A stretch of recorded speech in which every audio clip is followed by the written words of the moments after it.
शहर की रोशनी मेरे रियर व्यू मिरर में छोटी होती जा रही थी। हर माइल मार्कर एक जीत की तरह था। मैं आखिरकार शहर से बच निकला था। मेरा ठिकाना, मेरा पुश्तैनी गांव मेरा इंतजार कर रहा था। हाईवे जो आमतौर पर गाड़ियों से भरा रहता था, आज वीरान पड़ा था। मेरे फोन की बैटरी बहुत पहले ही खत्म हो गई थी। रेडियो में बस स्टैटिक के सिवा कुछ नहीं था। मैं बिल्कुल अकेला था। बाहर का अंधेरा चारों ओर फैला हुआ था। वो कार की खिड़कियों पर ऐसे दबाव डाल रहा था मानो कोई जिंदा चीज हो। हेडलाइट्स अंधेरे को चीरते हुए आगे भी आच रहे थे, लेकिन बस थोड़ा सा ही। कार के अंदर की हवा भारी होने लगी थी। सन्नाटा छाया हुआ था। मेरी रीढ़ की हड्डी में सिहरन दौड़ गई और मैंने बेचैनी की इस भावना को दूर भगाने की कोशिश की। मैंने थोड़ी हवा के लिए, कुछ बदलाव के लिए खिड़की थोड़ी सी नीचे कर दी। अंदर आने वाली हवा ठंडी और नम थी, जिसमें मिट्टी और कुछ हल्की सी धातु जैसी गंध आ रही थी। मैंने झट से खिड़की ऊपर कर ली। मेरी बेचैनी मेरे पेट में चिंता की गांठ में बदल गई। इंजन से अचानक आई एक अजीब सी आवाज ने सन्नाटे को तोड़ दिया। मेरा दिल जोर से धड़कने लगा। कार एक बार, दो बार हिली और फिर बंद हो गई। हेडलाइट्स टिमटिमाई और बुझ गईं और मैं घुप अंधेरे में डूब गया। मैंने ब्रेक पर अपने पैर मार दिया। मेरी सांसें मेरी ही गर्दन में अटक गईं। कार एक झटके के साथ रुक गई। एक बार फिर सन्नाटा छा गया, इस बार और भी ज्यादा भारी, दम घोंटने वाला। मेरे अंदर दहशत फैल गई। कोई फोन सिग्नल नहीं, कोई और कार नहीं, बस मैं और ये घना अंधेरा। मैंने फिर से इग्निशन चालू करने की कोशिश की। इंजन ने थोड़ी सी आवाज की, लेकिन स्टार्ट नहीं हुआ। मैं फंस गया था। मैंने खिड़कियों से बाहर झांका। चारों ओर घना अंधेरा था। पेड़ों की हल्की सी आकृति ही एकमात्र संकेत थी कि मैं पूरी तरह से अंधेरे में नहीं समा गया हूं। वे जरूरत से ज्यादा करीब दिख रहे थे।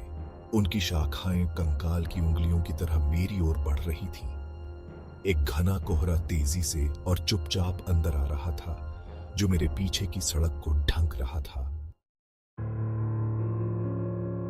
सन्नाटा एक नई आवाज से टूट गया। हवा में एक बेहोश सी चीख, तेज और दर्द भरी। ऐसा लग रहा था जैसे ये आवाज जंगल के अंदर से आ रही है। मैं अपनी सांस रोककर सुनने लगा। चीख फिर से आई, इस बार और करीब। उसके बाद झाड़ियों में सरसराहट हुई। डर ने मुंह पर अपनी पकड़ मजबूत कर ली। मेरा दिल मेरी पसलियों से टकरा रहा था। मैं अपने फोन के लिए टटोला। बेकार की ठंडी धातु से कोई मदद नहीं मिल रही थी। मैंने अपने विकल्पों पर विचार किया। कार में ही बैठा रहूं, एक आसान शिकार की तरह, या फिर जंगल की अनजानी खतरों का जोखिम उठाऊं। तभी मैंने उसे फिर से सुना। एक आवाज, धीमी और भारी, जो कोहरे के बिल्कुल किनारे से आ रही थी। मैं शब्दों को समझ नहीं पा रहा था, लेकिन लहजे ने मुझे सिहरन से भर दिया। ये सांत्वना की आवाज नहीं थी, ये खतरे की आवाज थी।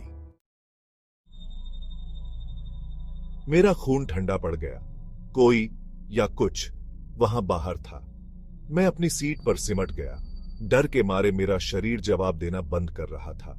फुसफुसाहट तेज होती गई और करीब आती गई। ये मेरे बगल वाली खिड़की के ठीक बाहर से आ रही थी। तभी मेरे बगल वाली खिड़की पर एक तेज आवाज हुई। मैं चिल्लाया, विशुद्ध दहशत की एक आदिम आवाज, और सीट पर इधर उधर भागने लगा। मेरी नजर आवाज की जड़ तक पहुंची। एक आकृति, लंबी और दुबली पतली, मेरी खिड़की के ठीक बाहर खड़ी थी। यह कोहरे में लिपटा हुआ था। इसके चेहरे पर अस्पष्टता थी। उस आकृति ने हाथ बढ़ाया। उसकी लंबी हड्डीदार उंगलियां शीशे पर दबा रही थीं। मैं अब उसका चेहरा देख सकता था, जो डैशबोर्ड की हल्की रोशनी से आंशिक रूप से जगमगा रहा था।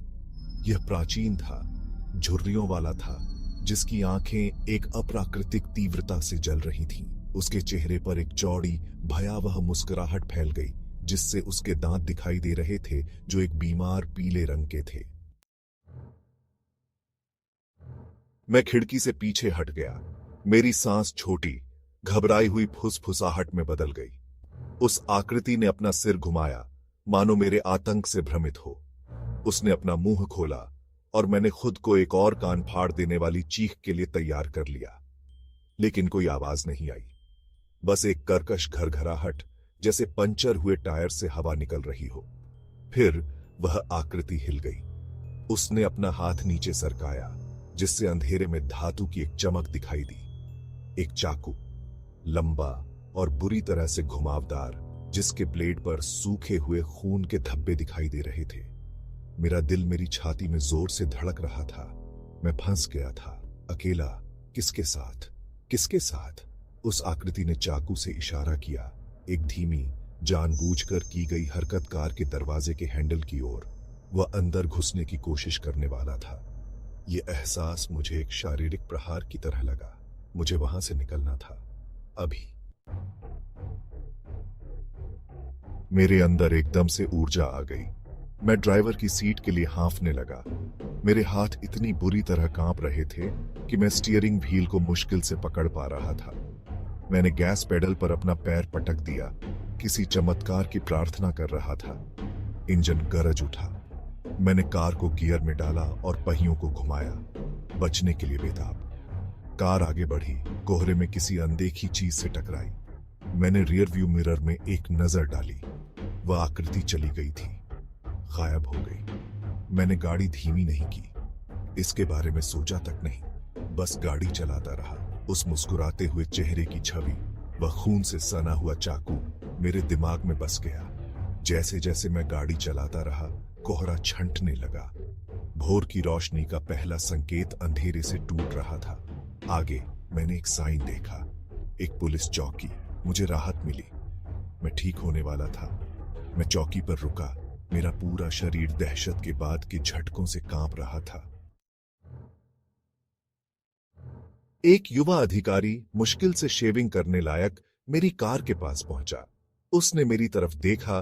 उसकी भौहें चिंता से सिकुड़ गईं। मैडम, क्या आप ठीक हैं? आपकी हालत बहुत खराब लग रही है। मैं मुश्किल से बोल पा रहा था। मैंने हकलाते हुए कहा, वहां एक आदमी था, एक चाकू। मेरी आवाज में प्रयास के साथ दरार आ रही थी। अधिकारी का हाव भाव गंभीर हो गया। उसने मुझे कार से बाहर निकलने के लिए कहा। उसका हाथ उसकी होल्स्टर्ड बंदूक पर टिका हुआ था। मैंने उसे सब कुछ बता दिया, ब्रेकडाउन, कोहरा, आकृति, चाकू। उसने धैर्यपूर्वक मेरी बात सुनी, लेकिन मैं उसकी आंखों में संदेह देख सकता था। जब मैं खत्म कर चुका तो वह मेरी कार की जांच करने गया। उसकी टॉर्च की रोशनी खाली सीटों पर नाच रही थी। उसे कुछ नहीं मिला। जबरन प्रवेश का कोई निशान नहीं, कोई उंगलियों के निशान नहीं, कोई खून नहीं। अंधेरे के खिलाफ सिर्फ मेरी बात। अधिकारी मेरे लिए एक कप कॉफी ले आया। उसका चेहरा चिंता और अविश्वास के मिश्रण से सराबोर था। उसने मुझे एक स्थानीय किंवदंती के बारे में बताया। एक भूतिया सहयात्री जो दशकों से सड़क के इस हिस्से पर दिखाई दे रहा है। हमेशा कोई अजनबी, हमेशा एक दुखद कहानी के साथ, हमेशा एक भयानक अंत की ओर ले जाता है। उसने इसे लोक कथाओं के रूप में खारिज कर दिया, लेकिन मैंने उसकी आंखों में कुछ और झलकता हुआ देखा। डर, पहचान। उसने मेरी कार को नजदीकी शहर तक ले जाने की पेशकश की, जो मैकेनिक के लिए इंतजार करने के लिए एक सुरक्षित जगह थी। मैंने कृतज्ञतापूर्वक स्वीकार कर लिया। मेरी नसें अभी भी कच्ची थीं। जैसे ही हम चले, मैं इस भावना को दूर नहीं कर सका कि मुझे देखा जा रहा है। सूरज अब पूरी तरह से ऊपर था। सड़क पर लंबी परछाई पड़ रही थीं। दिन के उजाले में रात की घटनाएं असली लग रही थीं, एक बुरे सपने की तरह। लेकिन गहरे में मुझे पता था, यह कोई सपना नहीं था, यह सच था।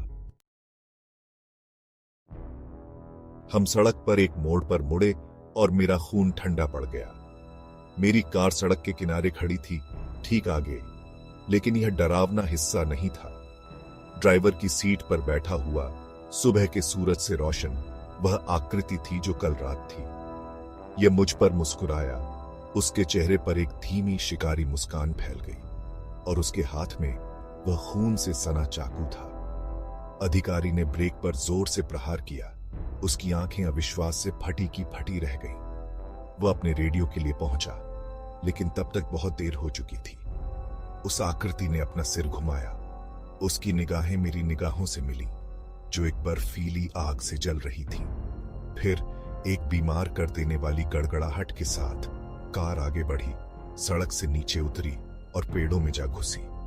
परछाइयों में गायब हो गया, ठीक कोहरे की तरह, ठीक उस आकृति की तरह, मेरी तरह।